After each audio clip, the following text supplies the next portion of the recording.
back to me. Jacob walked away from everything. He left everything and went and wrestled with God.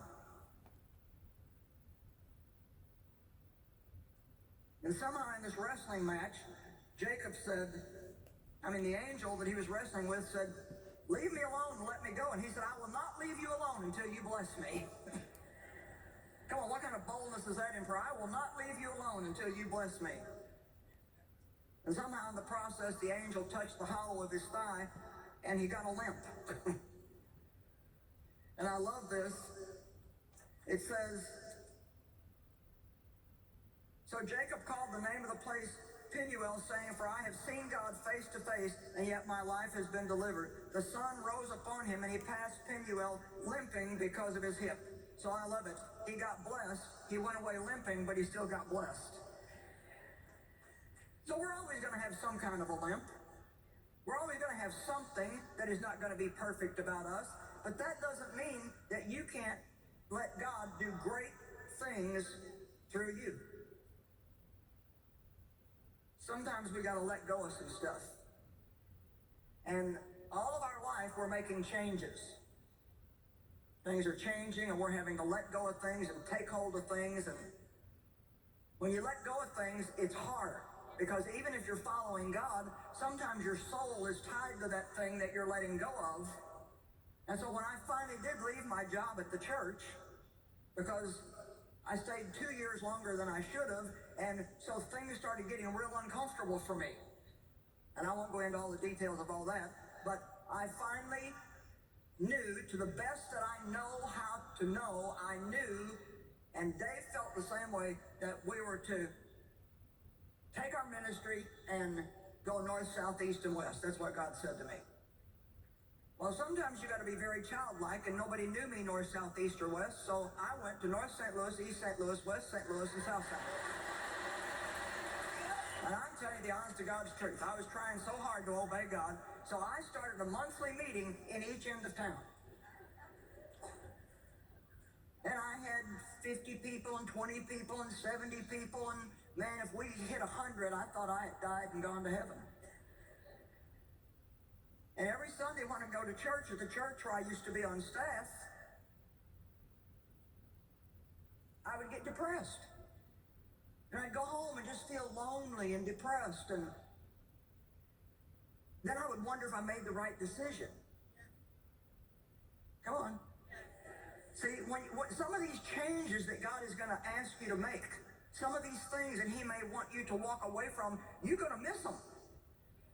Even though there's a part of it that you don't want any part of anymore, there's parts of you that are tied to it. And I got so confused, I didn't understand.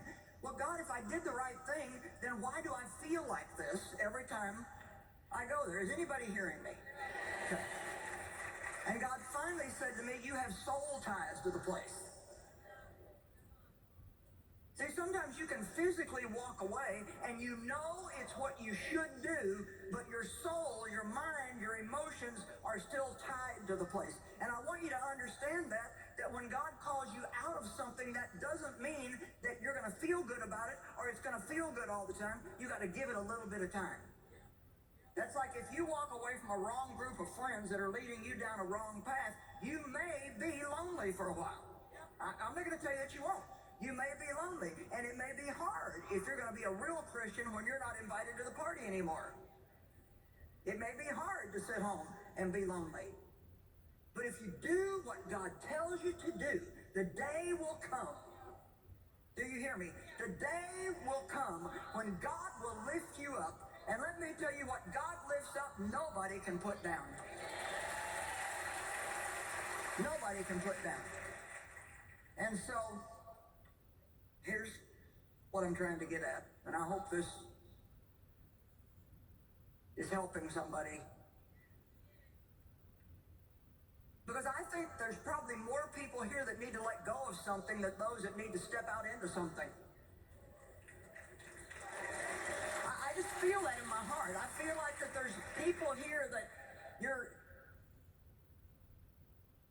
hurting yourself because you don't know how to walk away or how to let go or how to say no or how to stop or how to make a change or how to realize that you're not what you used to be, and that's okay.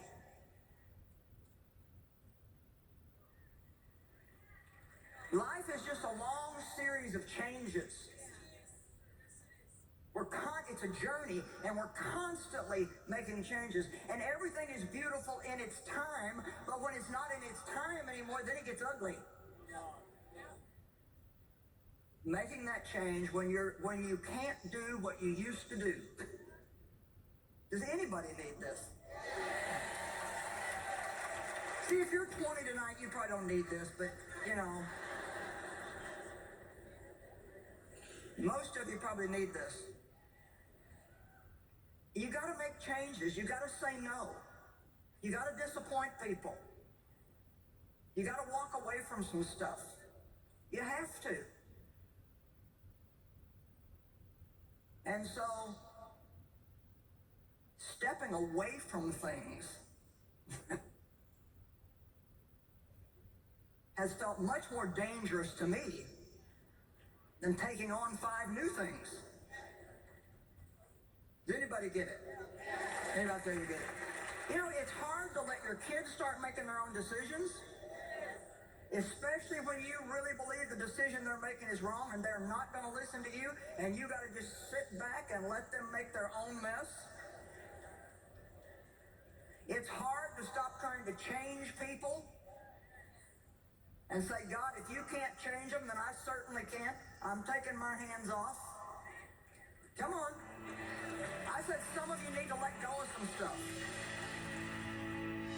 Thank you, Joyce. What a great reminder there. If you do what God wants you to do, He will lift you up. The world around us can feel chaotic and out of control many times, but if we stick with God, He'll be right there with us through it all. He is there with you. Things like refusing to compromise in order to keep a job can feel like a huge risk. It is a big risk, but the Bible tells us that all things work together for those who love God and are called according to His purpose. You can trust Him. He will not let go of you. So whether it feels